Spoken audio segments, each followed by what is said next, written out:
Hey everyone, this is Daniel from PhoneArena with a video review of the Samsung Galaxy Note 2.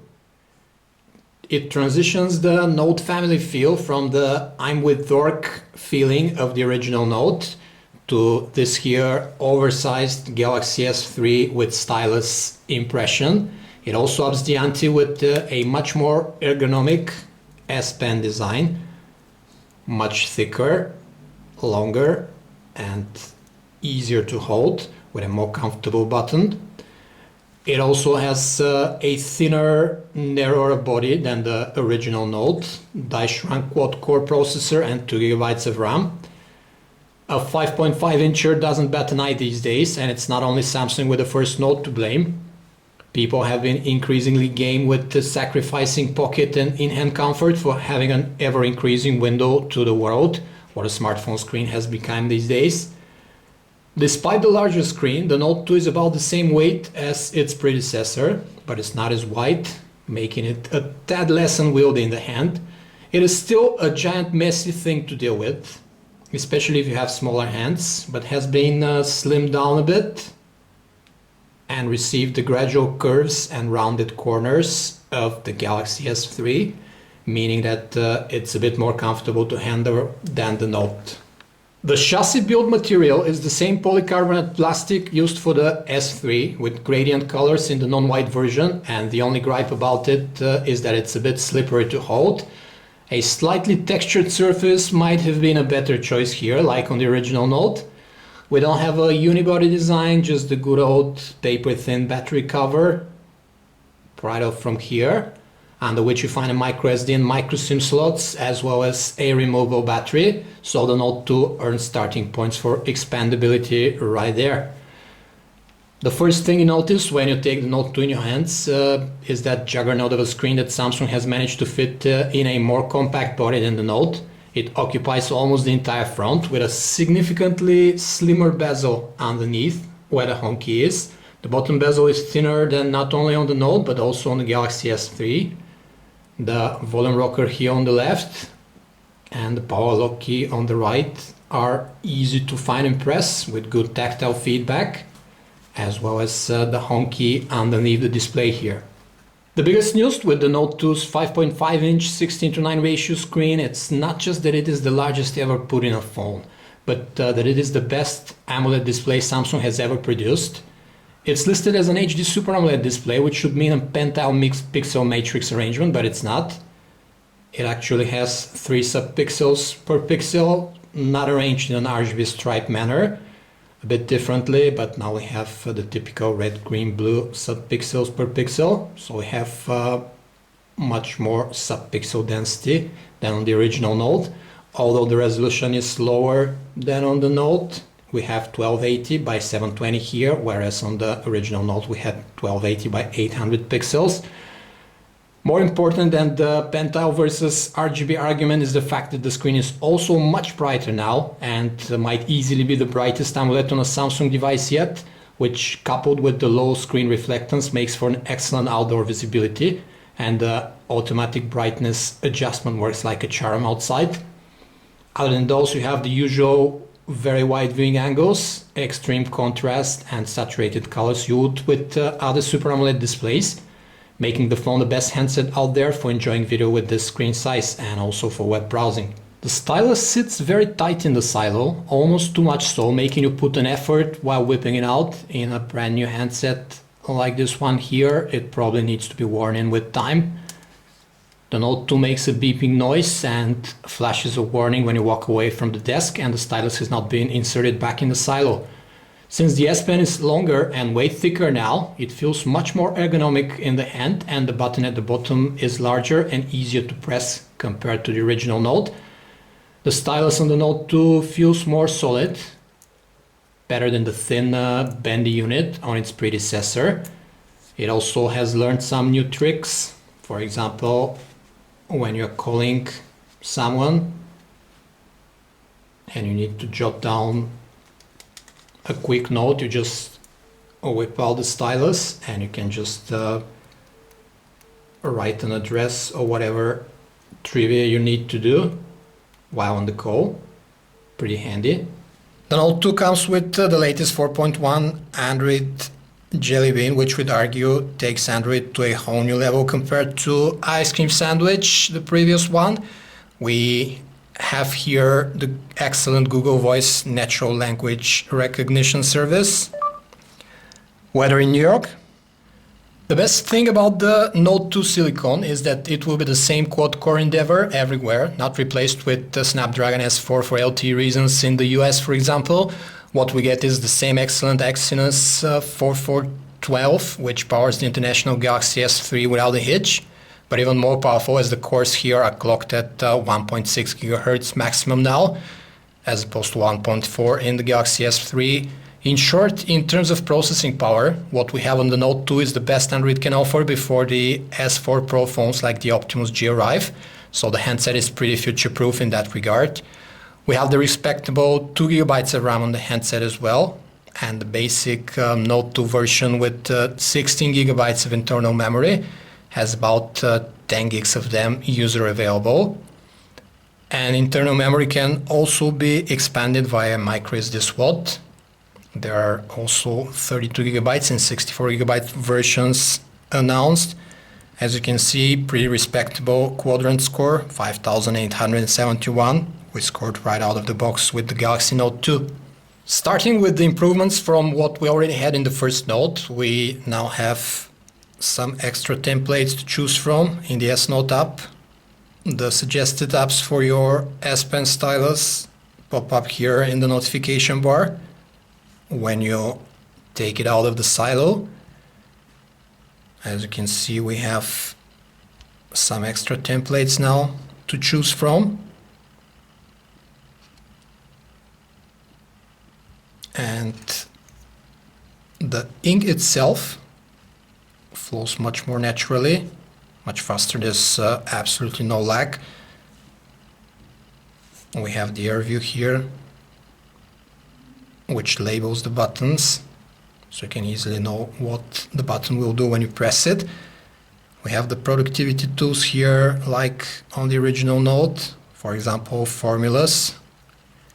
You can write a formula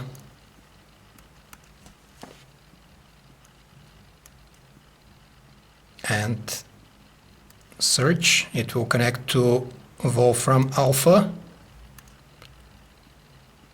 and you can tell the result to appear in this pop-up browser here.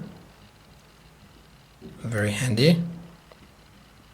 You can also choose to draw shapes, and this here shape match will give them a more suitable for sending form than what you can scribble yourself.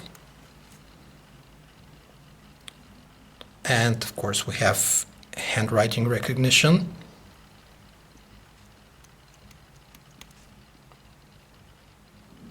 Very easy, very fast. Works like a charm each time. If you thought the browser on the Galaxy S3 has been optimized, wait till you see what Samsung has done with the one on Jelly Bean. It is fast, fluid, with no hiccups, a joy to use with this large display. Unfortunately, there is no Adobe Flash support in Jelly Bean, so you have to make do with this browser or sideload something like the latest Android ICS browser APK. Text reflow works like a charm. Everything is very fast and fluid. And the S Pen has a new functionality now that allows you to outline and cut out anything that's on the screen, and then use it, send it in an email, in a message, through Samsung's messaging service as well. Very handy to annotate something. Don't mind my ugly handwriting. I've forgotten to write with a pen compared to typing on a keyboard. The Nature UX music player supports categorization by playlists, albums, artists, and so on. And we also have the Music Square tab, which places your discography in a mood matrix to choose from. The video player pretty much plays everything you throw at it with this nice minimalistic interface. You can see how powerful the loudspeaker is. You can hear it actually. You can take a screenshot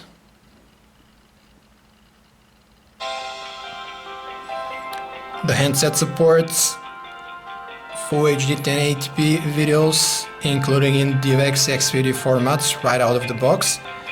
You can do chapter preview, pretty handy. You can trim the video at these predefined moments very easily, like that.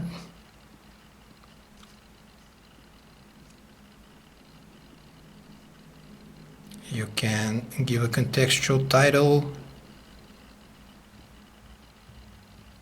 and of course choose the color tone of your screen for the video, warm, cold or normal. Pretty versatile default video player we have on the Samsung Galaxy Note 2.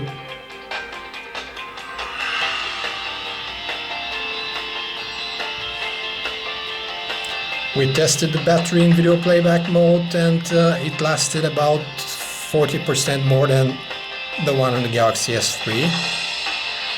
So we might have a winner on our hands, which will make about 14-hour video playback. The same category the Razer Max is in right now. We have an 8-megapixel shooter on the back of the Note 2, and the camera interface is the Nature UX one. Things like zero shutter lag and per shot. We're gonna keep the on-screen button pressed.